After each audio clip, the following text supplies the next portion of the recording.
আশা করি আমার অডিও শোনা যাচ্ছে। একটু কনফার্ম করবেন যদি শোনা যায়। শেখ হাসিনা দেশে যুদ্ধ শুরু করেছে। আপনারা নিশ্চয়ই দেশে যারা আছেন তারা জানেন। আমি আসলে মানে খুব অস্থিরতা নিয়ে কাজের মধ্যে আছি, যে কারণে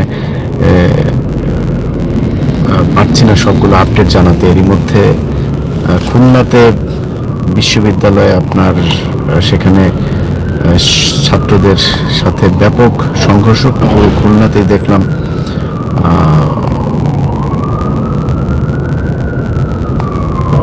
ওকে, আমি কনফার্ম হলাম যে আপনারা দেখছেন।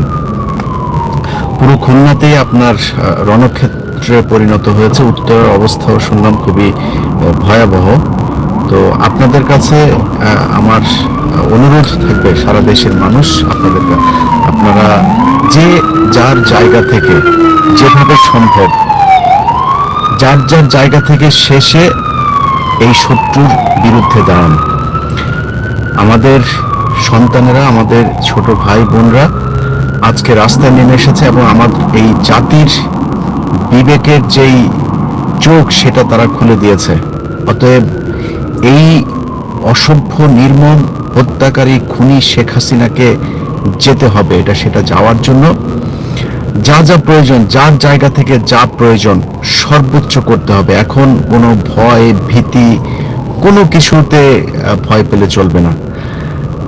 সিলেটের এখানে কিছুক্ষণ আগে যেটা শুনলাম যে সেখানেও মোটামুটি বেশ বড় ধরনের হামলা চলছে ছাত্রদের উপরে।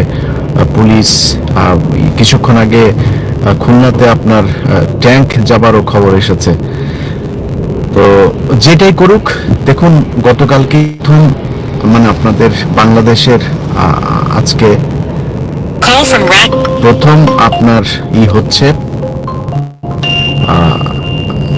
সাংবাদিকরা নেমেছে। একটা একটা সেকেন্ড দুঃখিত। জি জি জি। না, আমি তো দেড়টায় ফ্রি হইতে পারবো না, আমি কাজে আছি। ওকে জি, আমি ইয়েতে আছি। তো আপনি এই সাংবাদিকরা এতদিন ধরে অনেকেই চুপ ছিল, সাংবাদিকদের পক্ষ থেকেই প্রথম নেমে এসেছে।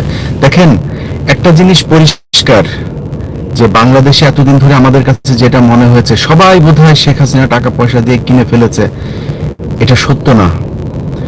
বাংলাদেশের প্রতিটি সেক্টরের মানুষ, এমনকি যেই শিক্ষকরা এই ঢাকা বিশ্ববিদ্যালয়, জাহাঙ্গীরনগর বিশ্ববিদ্যালয় সহ বিভিন্ন জায়গায় আমরা দেখেছি, তারা চা সমোচা দিয়ে তারপরে গর্ব করে বলেছে এই ঢাকা বিশ্ববিদ্যালয় ছাত্রলীগের ঘাঁটি, শেখ মুজিবের ঘাঁটি। তারপরে মানে সরাসরি এই যে ডক্টর মিজানুর রহমান, আপনি যদি দেখেন যে তার যেই অবস্থা, সে যুবলীগের সভাপতি হতে চেয়েছে শিক্ষকতা ছেড়ে, কারণ এটাতে লাভ বেশি এবং সে ওইটা তার মনে প্রাণে সে ওইটা বিশ্বাস করে, সে ওইটাকে ভালোবাসে বেশি।